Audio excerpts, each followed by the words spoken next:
Hi friends, income tax में एक बहुत इंपॉर्टेंट अमेंडमेंट आई हुई है। ये अमेंडमेंट रिलेटेड है आपके टैक्स ऑडिट से। और जो टैक्स ऑडिट होती है अभी जो 1 अप्रैल 2025 से हमारा जो स्टार्ट होगा उसके रिलेशन में है, तो आप ध्यान से सुनना। अमेंडमेंट जो नोटिफिकेशन आई हुई है ये है 23 अप्रैल 2025 को, 23 अप्रैल 2025 को आई हुई है। नोटिफिकेशन नंबर है 38/2025। उसमें क्या था कि जो एक हमारे क्लॉज होता है टैक्स ऑडिट में कि आपने कोई भी इंकर्ड किया जो कि प्रोहिबिटेड बाय लॉ है, तो उसमें से उसको डिसअलाउंसेस होता है, उसका एक्सपेंस का बेनिफिट नहीं मिलता। फिनांस एक्ट 2024 में क्या हुआ था कि उसी क्लॉज को अमेंड किया गया था और उसमें एक लिस्ट ऐड करने की बात की गई थी, बट उसके बाद से अभी तक उसमें लिस्ट ऐड नहीं हुआ था। वो लिस्ट अभी ऐड किया उन्होंने 23 अप्रैल 2025 को। उसमें लिस्ट में क्या क्या है, उस पर 4 और नाम ऐड किए गए हैं।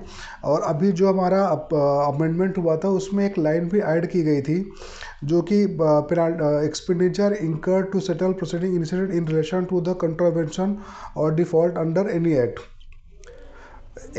लॉ जो भी है, तो उसके रिगार्डिंग में था। इसमें 4 इन्होंने एक्ट को ऐड किया हुआ है। पहला है सेबी, दूसरा है हमारा एस सी आर है security contracts regulation act, depository act, competition act. 4 act को अमेंड ऐड किया हुआ है। इनके अगेंस्ट में कोई भी आपकी प्रोसीडिंग चल रही है, अगर आपकी कोई भी ऐसा मैटर चला जो आपने सेटल किया हुआ है, चाहे वो सेबी में हो, एस में हो, कंपटीशन एक्ट में हो या डिपोजिटरी एक्ट में हो, उसको आपने सेटल किया हुआ, तो जो आपने सेटलमेंट के लिए आपने पेमेंट किया हुआ है वो आपका बिजनेस एक्सपेंडिचर नहीं माना जाएगा और आपके टैक्स ऑडिट में डिसअलाउ होगा, आपके आईटीआर में भी डिसअलाउ होगा, आपको उस पर टैक्स पेमेंट करना पड़ेगा।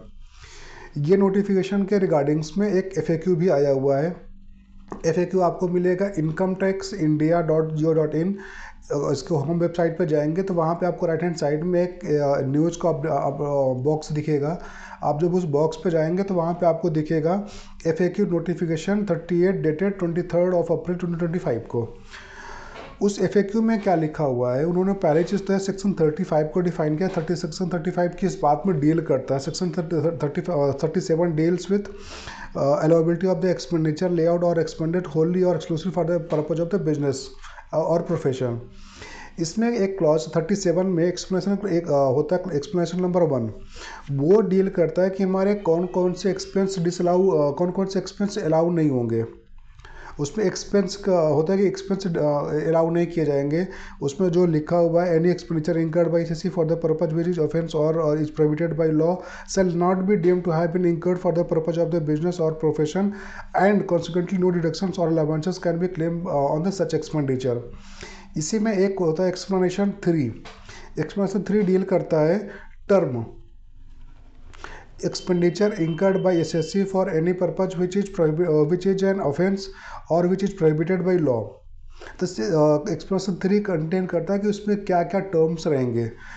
नेक्स्ट जो FAQ में उन्होंने लिया हुआ है, FAQ में अमेंडमेंट 3 में क्या किया गया कि अमेंडमेंट 3 में ऑल्सो एक जो लाइन अभी थी उसको ऐड किया गया। उसको जो अमेंडमेंट्स है वो पूरा है कि फिनांस एक्ट नंबर 2 एक्ट 2024, जो हमारा भी फिनांस एक्ट 2024 में आया हुआ था, to clarify the term expenditure incurred by an SSC for the purpose of which is offence of which is an offence of which prohibited by law will also include any expenditure incurred by SSC to settle the proceeding initiated in relation to the contravention under any law for the time being in force as may be notified by the central government। तो वो अभी notify किया, वही अभी हमने जो 4 बताया वो आपके 4 हैं। SEBI, SCRA, depository and competition act. इसके अगेंस्ट में आपने कोई भी सेटलमेंट किया तो उसका आपको बेनिफिट नहीं मिलेगा, वो आपका डिसअलाउ होगा, उस पर आपको टैक्स पेमेंट करना पड़ेगा। ये जो है CBDT का जो 3CD में अमेंडमेंट हुआ था, ये अमेंडमेंट का जो नोटिफिकेशन नंबर आया था 23/2025 है और डेट है 28 मार्च 2025। 23/2025 नोटिफिकेशन नंबर है और डेट है 28 मार्च 2025 को आया हुआ था।